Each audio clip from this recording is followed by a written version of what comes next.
Each and every month, we bring in somebody from the magazine. That somebody, once again, flying solo this time, is Jeremy Pugh, the editor of the magazine. Jeremy, thanks so much for coming in. Oh yeah, it's always a pleasure. So, event went off without a hitch?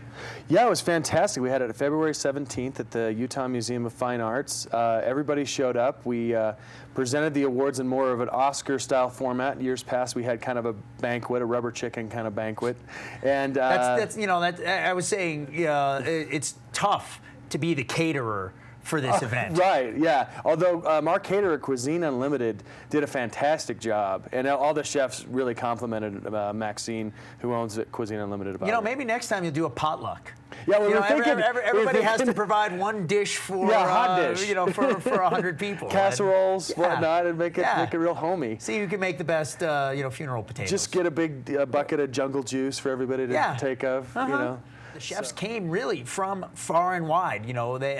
Pretty much everybody who won an award, even the ones from Boulder, Utah, the Hell's Backbone kitchen ladies, made their way up for the award ceremony. Yeah, there's a lot of these best ofs and awards and things like this. This one, the chefs know really counts. I mean, we have an independent panel of judges that go around to restaurants all throughout the year, and this is they know this is a serious award. And what are some of the criteria that you guys set? I think we talked about it in the feature that we did, the little wrap-up piece, but maybe remind people some of what you're looking for. What makes, say, the Glittertind that much better than another restaurant? Well, we're looking for a combination of things working together, and that's the essence of a great restaurant. I mean, you can have good service but bad food. You can have bad food, good, vice versa, and all those sort of things. It's when they all kind of come together. We're looking for ambiance, the quality of the food, the level of service, and that kind of magic that comes from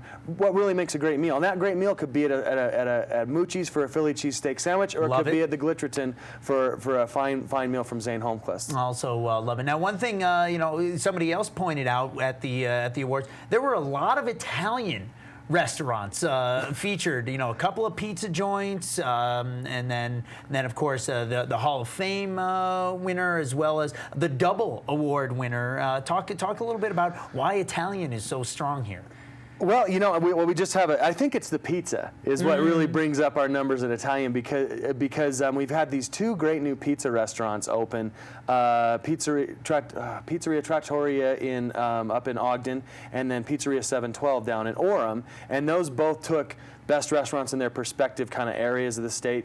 And then we brought somebody into our Hall of Fame this year, Valternassi and Cucina Toscana, which has been a perennial Italian winner.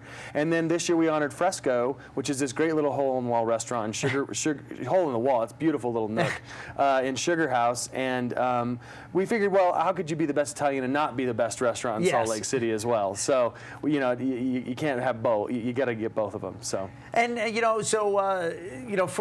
you seeing more diversity in restaurants and in food? I just got back from, as I said, from Denver. Ate at an Ethiopian restaurant and an Argentinian empanada and pizza place. Are we starting to see more and more variety in food culture? Well, I think people's tastes have been elevating and changing over the years, and so I would say almost as much as diversity, we're seeing kind of a deepening of people's appreciation. Something like pizza. I mean, pizza's been something you can get here. Lots of pizza joints, these classic kind of family places that dot all over the state, chains and otherwise.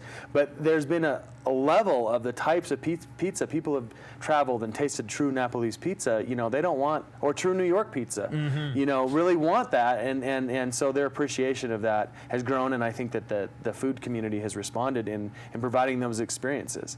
Well, we mentioned one Hall of Fame entry in Cucina Toscana.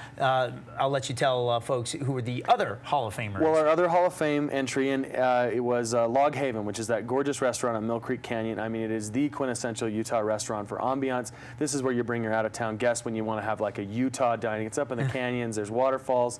It's beautiful. So that's who we brought into the Hall of Fame. All right. Well, you can see more of that, of course, by checking out our feature, or you can go online to parkcity.tv or saltlakemagazine.com and get the complete list of winners. But, there's a whole lot more to this issue than just the dining awards. There's all kinds of great features. One of the ones, even though we've talked about this in the past, that a lot of what goes into the magazine, a lot of things are done months and months in advance.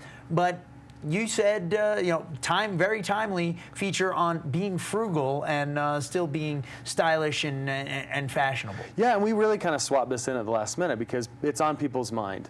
Living, making do with less and being frugal. But I think that's something that's kind of in our pioneer blood here in Utah, is living frugally. But it doesn't mean you have to give up enjoyment in life. It doesn't mean we have to deprive ourselves of find some of the nicer things in life. So we put together, a feature of tips and categories from food to shopping, to having fun, nightlife, to stuff you can do with your kids and family, just on the cheap or on a discount. We have a lot of tips on where to skimp and where to splurge. Things that are worth the extra money and things that you should skimp on. So we think it's a great package for the times, and it's especially important to be thinking about that as everyone is busy working on their taxes right now, getting ready for that sort of season. Right. The other thing that's going on right now, of course, here in the state of Utah is the state legislative session. The legislature is in session, which leads us to a great feature story that you have on scandals in Utah. People like to think of Utah as this squeaky clean kind of state, but there are plenty of skeletons throughout the state as well. Absolutely. A great writer, Michael Yount, went and did kind of a history of the sort of greatest hits or the lowest points and dubious achievements. He went all the way back to one of our first territorial governors, who was chased out of town for propositioning young Mormon housewives, really literally chased out of town by an angry mob. And then we go all the way up to the Olympic scandal, which is still fresh in everybody's mind. And, thank goodness everything turned out. But there was a little period there that went a little hairy. We kind of refreshed everybody's memory, I'm sure, much to those people's chagrin. And then, we do still have a really fun little section there about all the kind of BYU Provo things that have happened. Like, they wouldn't show certain statues in a Rodin exhibit they had, and Jim McMahon, caused a lot of trouble when he was down there. And it's just kind of a lighthearted look at some of the, like I said, dubious achievements throughout history. Well, and then of course also in the magazine each and every month is a look at the outdoors and some outdoor activities as well. And this time, last month's issue was a little closer to home, going snowshoeing up at Deer Valley. This time, you can get in your car and head down to the San Rafael Swell. Yeah, well, it's March, and as you said, the weather's kind of changing, the days are getting longer, and people start to get really hungry about getting out of town. And the San Rafael Swell is one of the, in fact, I think it's an often overlooked part of our state. It's right dead smack in the center near Green River.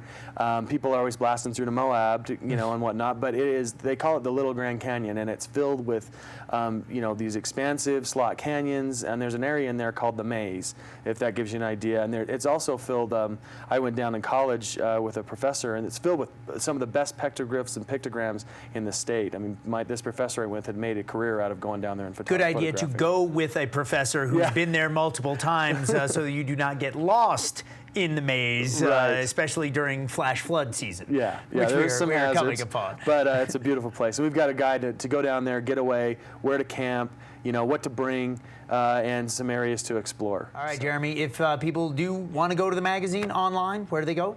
SaltLakeMagazine.com. And if they want to pick it up on newsstands, when does this issue hit? This is going out to subscribers now. It should be on newsstands any day now. Fantastic. Jeremy, always a pleasure. Yeah, thanks a lot, Ori.